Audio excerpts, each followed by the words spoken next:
10 Cloverfield Lane is the spiritual sequel we never knew we wanted. It was just a random script floating around called The Cellar that J.J. Abrams picked up for his production company Bad Robot, and happened to notice during production that it had similar thematic elements to Cloverfield, despite having no real relation.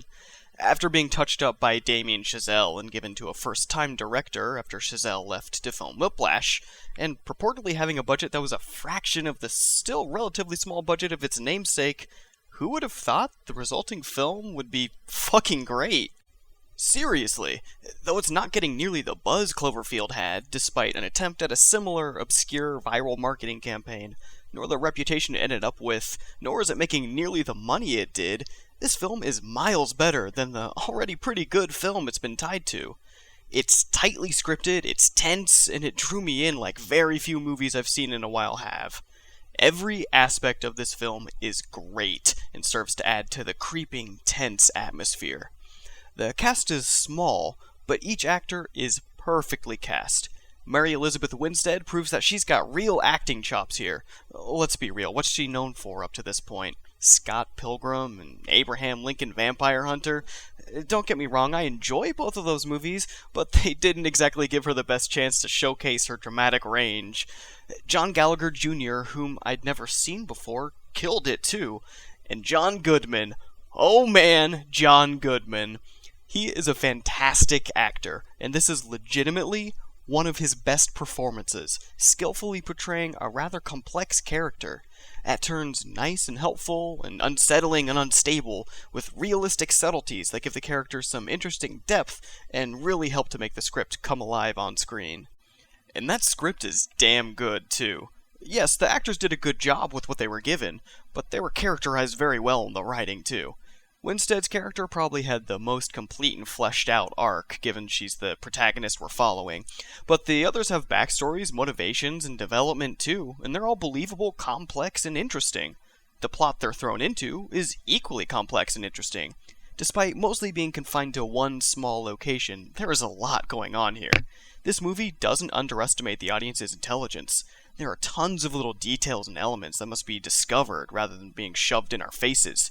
The story of this film really comes to life the more you think about it, and there are entire subplots and backstories hidden in the script. I'm considering making a more in-depth video discussing these aspects in the future, so be on the lookout for that. The less noticed, more technical elements of this film are awesome too. The production design is excellent. The bunker that most of the film takes place in feels small and cramped, but still with personal, homey touches that work perfectly with John Goodman's character. I particularly liked the cute shower curtain. The audio also goes a long way toward creating the feel of the film, possibly more than any other aspect. Bear McCreary's score didn't blow my socks off, but it's good, and it complements the emotional tone of the scenes without feeling like, this is how you're supposed to feel at this moment, like some film scores. The sound design, though, is incredible. Every single sound effect in this film has character. When a door opening is scary, you know there was plenty of talent and effort behind it. I seriously recommend seeing this film in IMAX if possible, just for the sound system. It's mixed a little on the loud side, but it packs a punch few films can match. There is so much good stuff in 10 Cloverfield Lane to talk about, and I haven't even mentioned the content of the story. Which is deliberate, because this film in particular is susceptible to being ruined by spoilers. I urge you to stay away from information on it as much as possible. This is one of those movies where part of the fun is figuring out what the fuck is going on. And that aspect is executed devastatingly well. All the great things I mentioned, combined under Dan Trachtenberg's deft direction, serve to play the audience like a speedrunner plays their game on a world record run. They know exactly how you work, and they hit just the right spots at the right time, and trickle in just enough information to make you think and feel exactly how they want you to.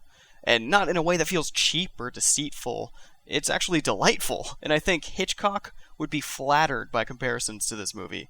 Even toward the end, when an off-the-wall element gets introduced that seems like it might be too much, the script acknowledges how crazy what it just did is, with Mary Elizabeth Winstead's character going, "Are you serious?"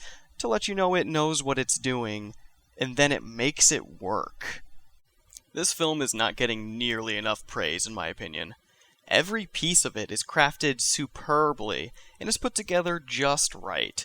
It is incredibly intense. Though most people don't consider it a horror per se, I was terrified the entire last 15 to 20 minutes. It left me reeling with a lasting impact, both viscerally and intellectually.